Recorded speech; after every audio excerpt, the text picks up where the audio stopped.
So welcome everybody to today's podcast episode. I'm very happy to have Natalie Douglas with us. Natalie is CEO, chairman, investor, and entrepreneur within the MedTech space, and she's joining us today from Princeton, New Jersey. Hi, Carsten. Great to see you. Great to see you, Natalie. Natalie, you have held numerous leadership roles across MedTech, digital health, and healthcare services. Can you start by telling us a bit about your journey and what inspired you to dive into these fields? Yes, I mean, we've got a lot of years to cover here with that question. Look, I started my career carrying the bag selling drugs to doctors in the pharmaceutical industry. I worked for a J&J company, and it was really the first opportunity I had to, first of all, work in a very professional environment, and secondly, really get involved in healthcare. And perhaps that starting point was a little bit more of an accident. It was rather just advantageous, really. I hadn't specifically decided to go into healthcare per se, but I just happened to get a really good job as a sales rep with a pharmaceutical company. So that's how it all started. But I would say that that was a great learn curve for me, and I just happened to have a great opportunity whilst there working with some medicines that were still in development, and I recognized through the work that I was doing that sometimes patients needed to get access to medicines that perhaps weren't yet approved in their country. And so that really took me on another journey. And I went about building a company, IDIS Pharma, that enabled this process to ensure that patients with unmet need could get access to medicines sooner rather than later. It was a very ethical model, but I built that framework and it became the global market leader partnering the pharmaceutical industry. And through that journey, I guess I was really engaged with the patient experience. It was really thinking about, of course, unmet need, but it was really, I was coming at it from the patient angle. Even when I was selling drugs to doctors, I didn't have a biochemistry degree like a lot of other representatives. I'd come from a marketing and business degree background. So I tended to center and focus on the things that I felt comfortable talking about, which was more about how would the patient benefit from this therapy as opposed to let's discuss the mode of action. So I think my approach has always been slightly different. And certainly what's driven me into the sort of med tech space as well is really centered around how can we improve health outcomes for patients? What is it we need to do beyond just the therapy that is really going to make a difference to patients? So that's what's really taken me down the road, looking at where data can play a major role, how we can help to diagnose patients, how we can improve access to therapy for patients as well. So I guess that's how it all started, but it feels very organic for me. It feels very natural, I guess is what I would say. Mhm. Thank you so much for that very interesting background. You're currently the chairman of the board of both Aetna and Tidal Sense, and you just told me that you took on a third chairman role or chairwoman role. How do how do these companies reflect the innovations happening in medtech today? And what excites you most about your work with them? Yeah, I mean, in these days, as you know, I was a nearly 30 years CEO in private equity-backed healthcare businesses, and the transition for me into chairing new innovation has been a fantastic journey. But that's largely based on my curiosity in looking at where healthcare is going, and bringing my expertise to the table to these new businesses. What I see with a lot of medtech is great innovation, but perhaps a lack of commercial expertise, which is what attracted me to joining as a chair. So I've been chair of NTIA, which is a blood analyzer device that was built from out of Imperial College, a really fantastic founder who has really been centered and focused around bringing technology to support patients with cancer. And what the device does is it enables patients to, in the comfort of their own home, take a blood test and determine whether they're ready and fit for therapy. And also it can help those patients by monitoring their response to therapy once they're on chemotherapy. And so, being involved with NTIA has been fantastic because I'm learning along the way. It's fantastic technology that will really support patients and their doctors in improving outcomes and hopefully enabling them to have a more comfortable journey when they're being treated for cancer.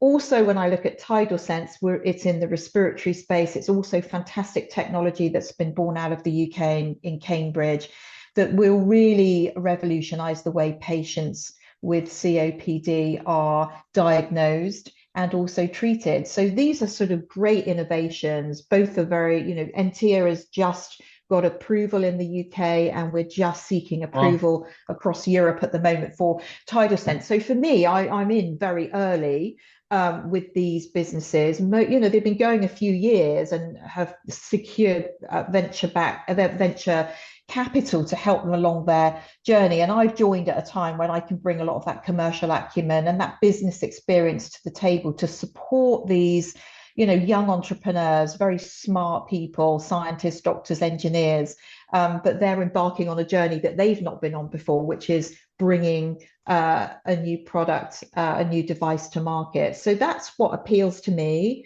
And then my most recent appointment, it's literally happened in the last couple of weeks, is chairing a FEMTECH business, again a British business called LV that is an international business already, and I'm excited about how I can bring my expertise to the table to really build and grow more of a FEMTECH proposition, which is quite an exciting area at the moment, but perhaps underserved for quite some time.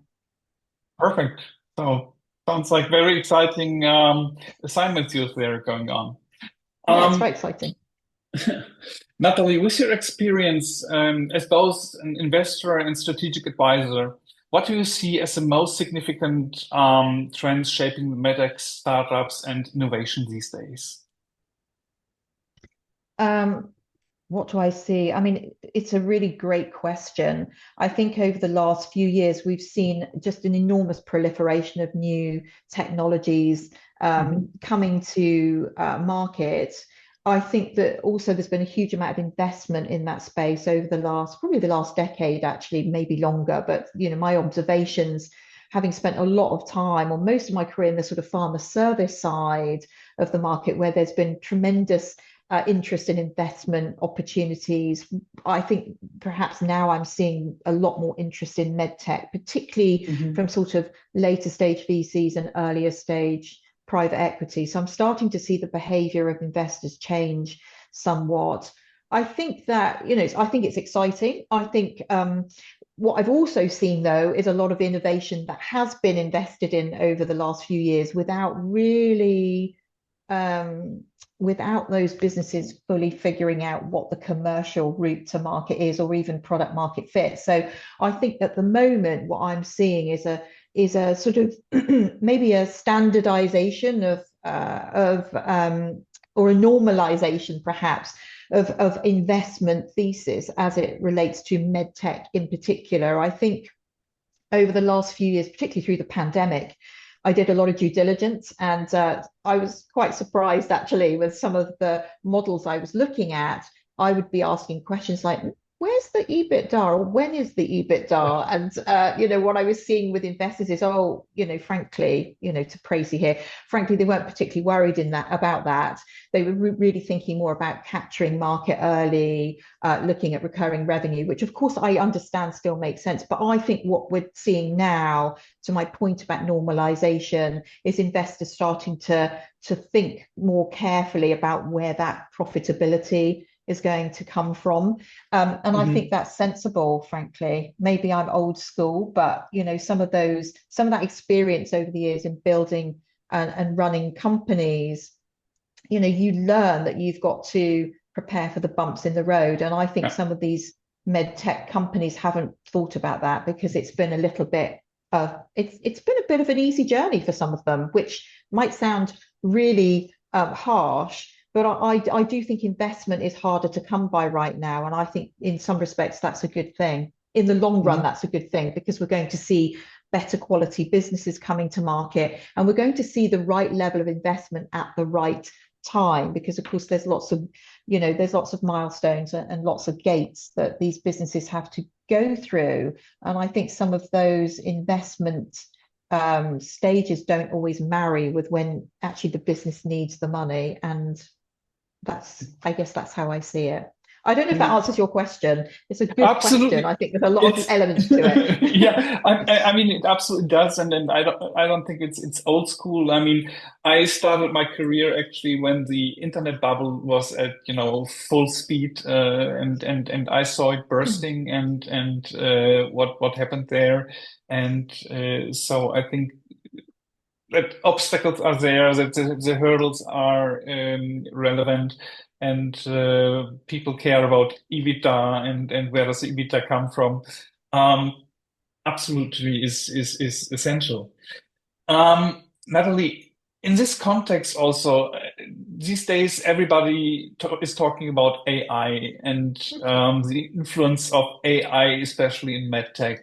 How do you see from your experience that AI has been, utilized and is actually kicking in, or is it just a buzzword? Well, I think it's a great question as well. I mean, I think the first question, or the first point of that, is we have to ask ourselves, what is AI? What do we Yeah. mean about AI, and where does it really apply? And I think about AI as a tool, it's an enabler, and I think there's a huge amount of hype about it. And I think we also but we see a level of caution within healthcare, which I think is absolute. I mean, I still think there's a lot of caution we need to apply, whether it's healthcare, finance, consumer, whatever it is. I think there's a lot of dangers with AI, and I tend to think about it from the point of view of what's the worst that can happen. And I think if we consider it from that point of view, we'll be a little bit more sensible. So I think there's a lot of hype that we need to dampen down. I think in healthcare in particular, it's also a lot more complicated. And I think it's not a panacea at this point in time, and it shouldn't be either, because I think that, potentially when we're talking about patient data in particular, and we're talking about how these large language models are, grabbing tons of data, we've also seen in healthcare how that large language model methodology is potentially potentially spitting out inaccuracies. And of course, what we should be aiming for is looking at where these tools can be applied for the benefit of improving healthcare outcomes or systems. So, there's some really great examples of where AI being applied appropriately is having tremendous impact. We're seeing that in drug development and discovery. We see that in personalized medicines. We see in health monitoring. If we think about the Entia blood monitoring device, that is AI principled, and we're looking at a device that can really help patients whilst they receive their therapy. So there's some tremendous benefits and opportunities we're seeing by exploring these tools and applying these tools. And I think where we see more prescriptive, what's called prescriptive AI versus generative AI, I think that's where we should have a bit more faith in the utilization of AI in healthcare. I also feel that on the data side, we think about the patient experience, personalization of medicines, but also grabbing patient insights when we look at real world evidence and real world data. That's profoundly changing the way that drugs come to market, for example. And if we look at in rare disease, we're seeing therapies that are being approved based off real world evidence and real world data sets, as opposed to just relying on randomized clinical trials, of course, which is very difficult to do in some rare diseases. So I think that it's profoundly changing the landscape in healthcare, which is fantastic. I think medical imaging is another area where I think we've seen tremendous accuracy that really helps clinicians or physicians make great or the best decisions for patients. So, I think it's fantastic, but I think focusing on being cautionary and putting guardrails around it as Mm-hmm. well. Guardrails, I yeah. also have I'm a big skeptic as to this sort of race to dominate the AI field, and I think that there's more interest in value creation and money rather than looking at where the world really needs to see improvement. And so I feel that there's an imbalance economically as well with AI and who's going to dominate and who's going to benefit. It's a global situation that I think needs to be explored beyond the dominance of very profitable companies. Mhm. Thank you very much for giving that, insights into AI and also being critical about it and seeing the chances, but also seeing that it can be, a um, double sword. Yeah, So, absolutely. yeah. Um, Women in leadership. You just mentioned that you've become, chairman of a FEMTECH organization. You're an advocate for women's health, and you've played strategic roles at different companies who take care of women's health. How do you see that area evolving, and what gaps in innovation do you think, have to be overcome there? I mean, I was one of the first women in Britain, if not in Europe and possibly internationally, to secure private equity backing for my business. And that was over 20 years ago. And um, I was definitely an anomaly in those days.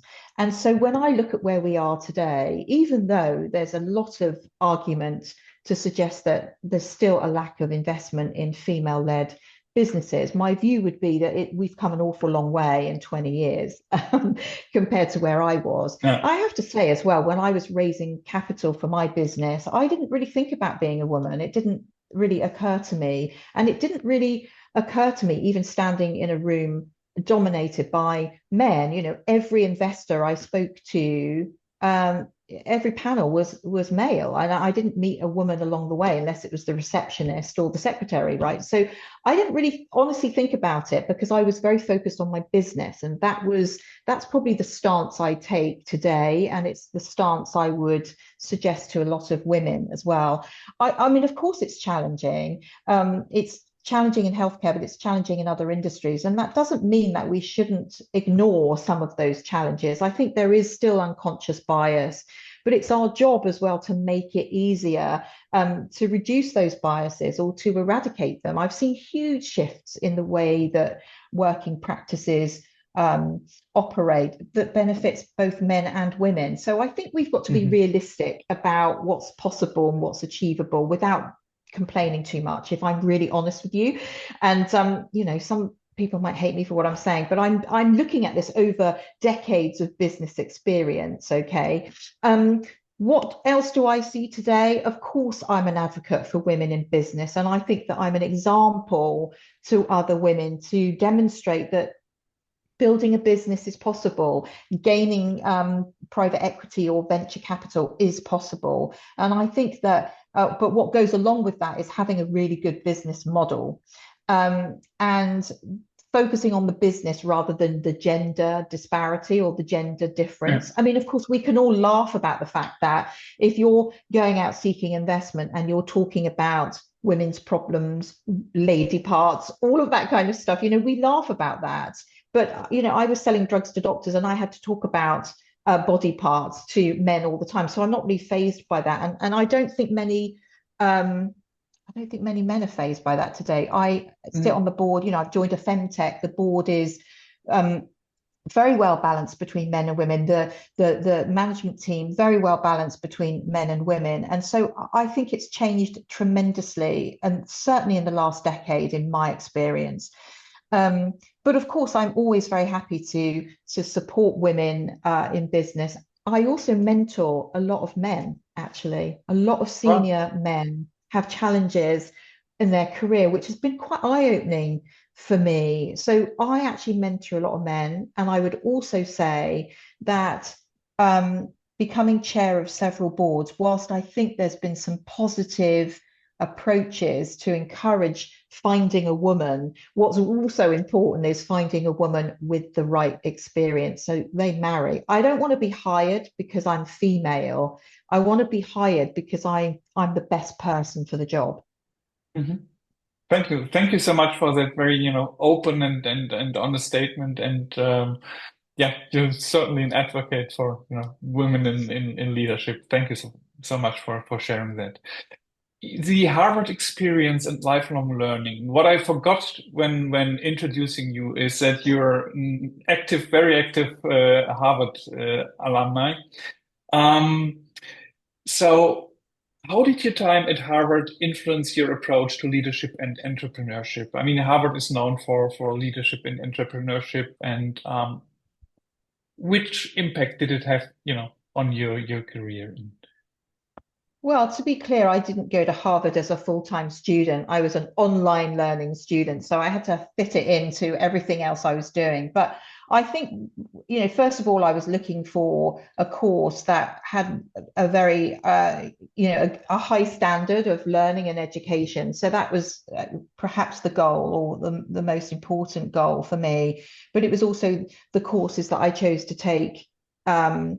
With that particular establishment. And I think one of the other things that made it so important is exactly your point about the network that you tap into with these sort of international, world recognized institutions. I wanted the best learning, I wanted the best experience, and I wanted the best network. And so for me, it's been really helpful to, build a network beyond my professional network, if you like. And what I learned from being in those courses was the broad diversity, I think, of the types of people that were also curious about the same things as me, multiple languages spoken, multiple backgrounds. Scientists, doctors, business people like me, students following on from perhaps a master's. So I found that really interesting, and gaining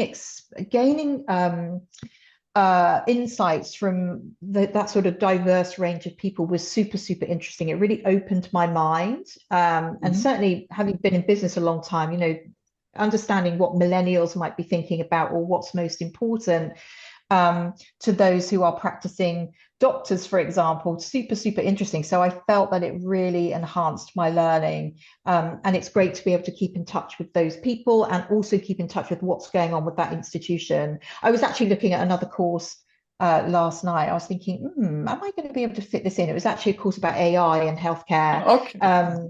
And I was thinking, that could be very interesting in view of everything else I'm doing in a practical sense.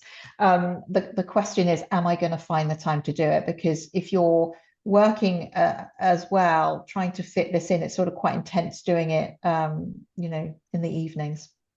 Yeah. Thank you so much. And well, I'm curious to hear, whether you decide to take that I'll let course. you know.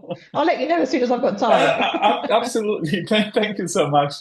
Hey, Natalie, if you look at, healthcare and what's going on there, there's a lot of, changes happening currently. Where do you see the major opportunities and challenges? I know you could probably talk for hours about it, but just, a couple of, key points which you see.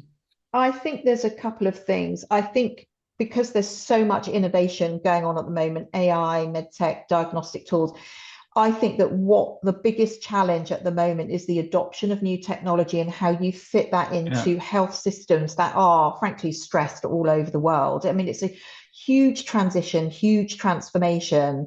And I think it's very difficult for these systems to deal with, the bombardment of all of this technology and the premise that these tools are actually going to make a huge difference quickly. So I think that that's one of the primary battles we've got on a global scale at the moment. How do we really drive change and improvement in health systems? And how long is that going to take? And how are we going to do it? Because we can't apply every piece of technology, every app, every diagnostic tool when also there's crisis in systems. We see this in every system in the world. I mean, the US has the worst outcomes of any Western society, despite the fact that healthcare costs more in the US than anywhere. We've got ongoing challenges in the NHS in the UK, for example, where many would argue there's been significant underinvestment. And it's very easy, I think, for decision makers to assume that technology is the panacea. And I think that actually it isn't the panacea. You've got to start with what are the problems that are most important to solve first, and how do we do that? So I think systematic change is going to take time, and I think we need to be patient. And during that time, we need to figure out how we continue to invest in the right places for longer term benefit. We need long-term thinking, and then we need to think about the incremental changes that go along with that. So that's problem number one. The other problem to me is that we need to be far more focused on preventative care and keeping people as well as possible. I think we've still got health systems that focus on crisis, and 80% of budgets go towards end of life care, which just doesn't make any sense. And I think this is where we can see technology playing a better role, particularly around wearables and hardware, frankly, that can help people monitor early diagnosis, if there's a potential for heart attack, whether they've got pre-diabetes, managing chronic disease to keep people out of hospital. I think prevention is also what we need to be thinking more about. So those are my two key challenges, I think, that I think we're globally grappling with at the moment. And I think we need some joined up global thinking around that. Yeah. We went through the pandemic and saw everybody operating individually. And actually, I think when we look at healthcare and wellness, a more global approach would actually benefit everybody at the end of the day. Mm-hmm. Yeah, thank you so much for that insights of yours. Natalie, obviously you're very passionate about MedTech, healthcare. We could see that, during your talks and giving the insights. What keeps you passionate, and which advice would you give to let's say people who are still in pursuing their career? Yeah, so probably you can give us a little bit of your what keeps you so passionate. You told us already a little bit about that, and which advice do you give people who want to pursue a career, who want to advance within their careers, to stay as passionate as you are?